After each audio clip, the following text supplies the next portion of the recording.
Kilocode versus rule code. Which one is better? So first up, Kilocode. Kilocode is a tool that focuses on speed and simplicity.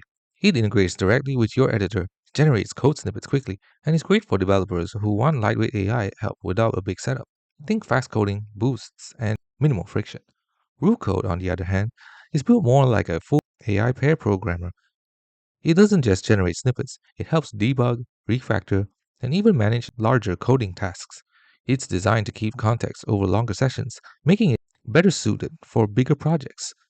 So here's a quick breakdown.